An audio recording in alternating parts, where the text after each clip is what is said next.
हम अपने आप को बड़ी भाग्यशाली जीवन रक्षक सब्जी है। मिका की थे बाजार में देखो तो मीठे की सियान लग जाती। हमारे पहाड़ में एक परंपरा है। सभी को मेरा प्यार भरा प्रणाम। मैं विष्णु नेगी स्वागत करती हूँ अपने इस नए ब्लॉग में। जैसे कि सुबह का बज चुका है 10:30 और ये बन चुका है हमारा ब्रेकफास्ट। शहर का ब्रेकफास्ट तो बनता है लेट में, है ना। पहाड़ों में तो इस टाइम लंच बनना शुरू हो गया। आज मैंने ब्रेकफास्ट में बना रखा है लिंगोड़े की सब्जी बना रखी है और उसके साथ डाल रखे 2-4 प्याज। और ये पहाड़ की हमारी टेस्टी सब्जी है। मिका की थे बाजार में देखो तो मीठे की सियान लग जाती। हमें पट से खरीद लिया उधर। पर जो जो आनंद पहाड़ों में खाने में है इसका, वो आनंद यहाँ नहीं है शहरों में। भले हम मोल ला रहे 120 रुपए किलो है ये, तो जो हम मतलब तोड़ के लाते थे तब बनाते थे उसका आनंद कुछ अलग ही है ना। तो जय मतलब खईवाल, क्योंकि मैं लहसुन जयखाल की रहने वाली जय खईवाल तो पक्का ये सब्जी देखिए सैंड लग जाए जरूर खरीद ले आ लो, है ना। तो आज मैंने बना रखी अपनी ये लिंगोड़ों की सब्जी ब्रेक। तो जैसा कि भी आपने कहा कि लिंगोड़ा जो है मेरी फेवरेट सब्जी है। तो वास्तव में जो है इसकी जो सब्जी होती है वो स्वास्थ्य के लिए बहुत ही लाभदायक होती है। तो ये विशेष करके मतलब जो है जो पहाड़ी राज्य हैं, जैसे हमारे हिमाचल हो गया, उत्तराखंड हो गया, तो इसके जो है जंगलों में नमी वाले स्थानों में ये बरसात के मौसम में प्राकृतिक रूप से उगने वाला पौधा है। मतलब जंगली फर्न भी कहते हैं इसके लिए। हाँ, तो जंगली फर्न कहते हैं इसका जो बॉटनिकल नेम है डिप्लाजिम एस्कुलेंटम। और इसमें जो है आयरन की मात्रा हो गया, फाइबर की मात्रा हो गया, प्रोटीन की मात्रा हो गया, एंटीऑक्सीडेंट इसमें भरपूर मात्रा में होते हैं। तो इस कारण जो है ये बहुत स्वादिष्ट और जो है स्वास्थ्य के लिए बहुत लाभकारी होती है। अब जैसे अभी मैंने बताया कि इसमें जो है आयरन की मात्रा होती है, तो आयरन के होने से शरीर में जो खून की कमी नहीं होती है। इसमें फाइबर की मात्रा होती है, तो ये हमारे डाइजेस्टिव सिस्टम पाचन तंत्र को मजबूत करती है। एंटीऑक्सीडेंट होते हैं तो हमारे शरीर की इम्यून सिस्टम को बढ़ाते हैं, हमारे रोग प्रतिरोधक क्षमता को बढ़ाते हैं। और सबसे कमाल की बात है कि इसमें जो है फैट्स और कोलेस्ट्रॉल नहीं होता है। तो ये हार्ट और शुगर के पेशेंटों के लिए बहुत ही लाभकारी सब्जी है। तो कुल मिलाकर के ये सब्जी जो है हम कह सकते हैं जीवन रक्षक सब्जी है। ये जीवन की रक्षा का रक्षण करती है। तो इसको जितनी मात्रा में खाओ उतना बढ़िया है। अब ब्रेकफास्ट वगैरह हो गया हमारा और आज देखिए बारिश खूब तरतरी थी, बाहर खड़ा नहीं हुआ जा रहा। आज तो दिख रहा है नीला नीला आसमान, बहुत ही सुंदर। 4-5 दिनों से बिल्कुल आसमान साफ नहीं दिखाई दे रहा था, पर आज आसमान साफ दिखाई दे रहा है। और हमने भी डाल रखे कपड़े जल्दी सूखने के बहाने गाड़ियों में। ये हमारे घर के आंगन में देखो ये क्या चीज हो रखी है, पहचानो इसको। देखो ये हो रखा है जख्या, देखो ये सामने हो रखे सोयाबीन। कभी जख्या की मानते थे गाल मानते थे, गाली मानते थे। कभी हमारी गढ़वाली भाषा में बोलते थे किसी को बोलना है। देखो कितने अच्छे पौधे हो रखे हैं, ये पूरा हो रखा है जख्या। इतने बड़े बड़े बूटे हुए हैं इसमें। हमारे गांव में नहीं मिलेगा आपको ऐसे देखे जैसे हमारे देहरादून में है ये। और कभी गाल मानते थे, हमारी गढ़वाली में बोलते थे कि गाय में बोले जखे जामल त्याग पूर्णो। और आजकल तो जखे भी नहीं जाम रहा किसी की पूर्णो, तब अच्छी जखे देखो बहुत ही फर्स्ट क्लास। ये जख्या जो है ना ये हमारे गढ़वाल और कुमाऊं क्षेत्र में मतलब जो है हमारा पारंपरिक लोकप्रिय मतलब जो है तड़का है। इसको छौंक भी कहते हैं। हाँ, छौंक भी कहते हैं ना इसके लिए, या पहाड़ी जीरा भी इसको कहा जाता है। लियम बिस्कोसा इसका बॉटनिकल नेम है। और ये आमतौर से मतलब जो है हमारे मतलब जो है सब्जियों और दालों में इसका प्रयोग किया जाता है। और जब इसका प्रयोग किया जाता है तो ये हमारे जो व्यंजन होते हैं उनको जायकेदार और स्वादिष्ट बना देता है, जिसको शाही पहाड़ी स्वाद भी कहा जाता है। तो वैसे हमारे मतलब जो है पहाड़ में मतलब जो है इसकी बुआई नहीं की जाती है, स्वतः उगने वाला एक जंगली पौधा है। और इसकी बुआई करना मतलब एक जो है गाली माना जाता है। क्यों माना जाता है? क्योंकि प्रकृति में मतलब जो है बीजों का संरक्षण स्वतः होता है। प्रकृति को इसीलिए माँ कहा जाता है क्योंकि इसमें सारे बीज संरक्षित होते हैं।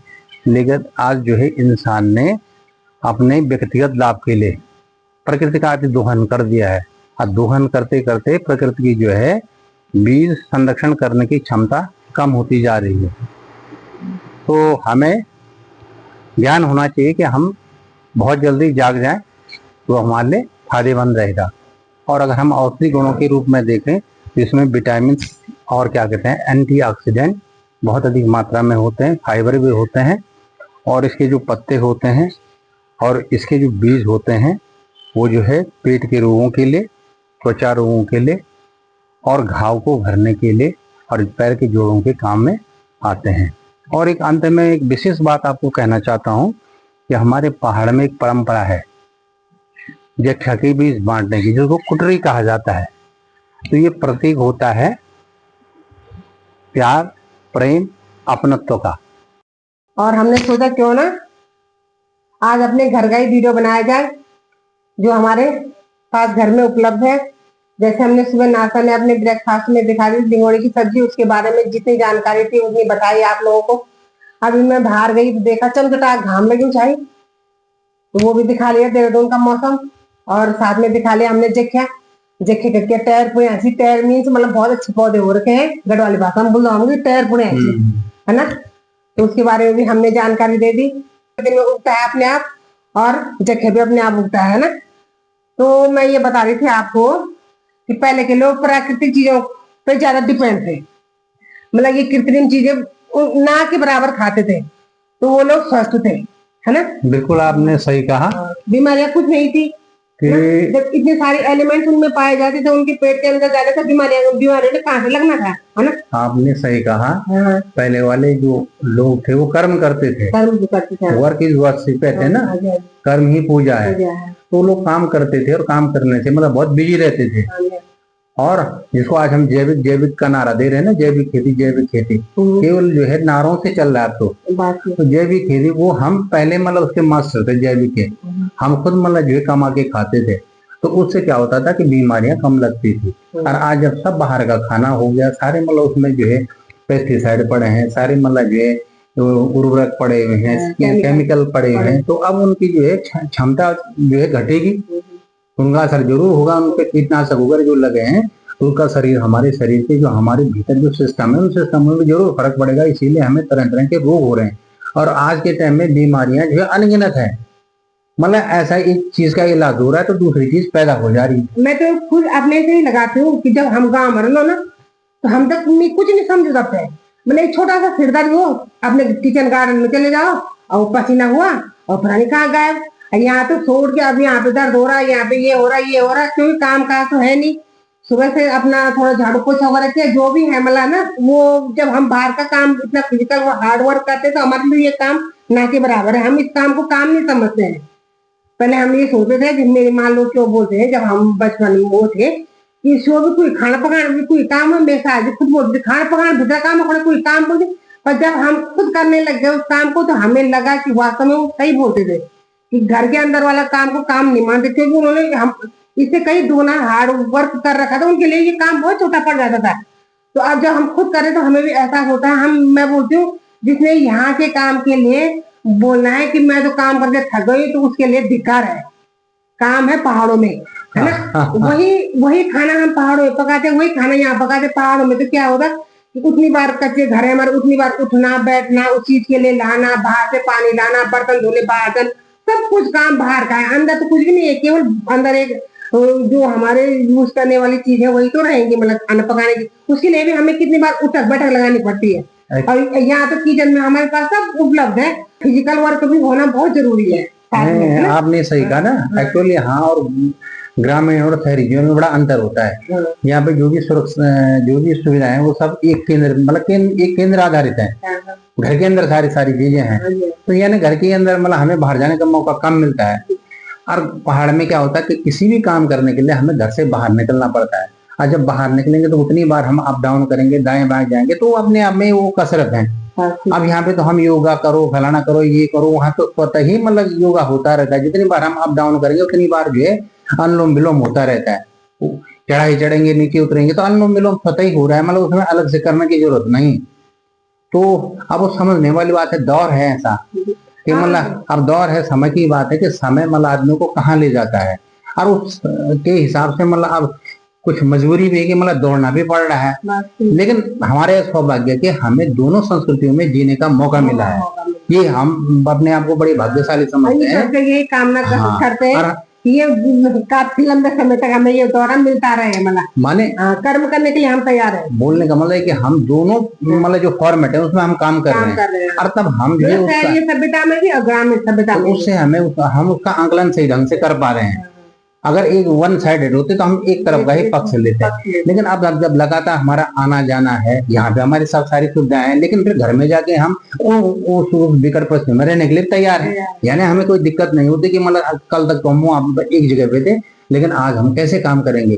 तो ये मन जो परफेक्ट है, मन जो तैयार है उन चीजों के लिए, ये परमात्मा का लाख लाख शुक्र है कि उसने हमारे मन को ऐसा बना रखा कि हम जहाँ जाए वहां हमें कोई चिंता नहीं होती कि मतलब बड़ी दिक्कत हो जाएगी। अगर हम यहाँ नहीं रहेंगे या वहां रहेंगे तो हमें बड़ी दिक्कत हो जाएगी। ये वाला भाव अभी तक मन में नहीं आया। बहुत सारी चर्चा हो गई, फिर आगे भी मतलब जो है इसी प्रकार की चर्चा आपको सुनाई जाएगी और बताएगा कि आज का ब्लॉग आपको कैसे लगा। जैसे करके हम दोबारा फिर ऐसा ही ब्लॉग आपके सामने लाते रहेंगे, प्रस्तुत करते हैं। और अब इसी के साथ देते हैं आपको भी हमको भी विराम, और मिलते हैं आप अगले ब्लॉग में। जय देवभूमि उत्तराखंड। मेरे चैनल को लाइक कीजिए, सब्सक्राइब कीजिए, शेयर कीजिए और कमेंट जरूर कीजिए। मिलते हैं अब अगले ब्लॉग में। जय देवभूमि उत्तराखंड।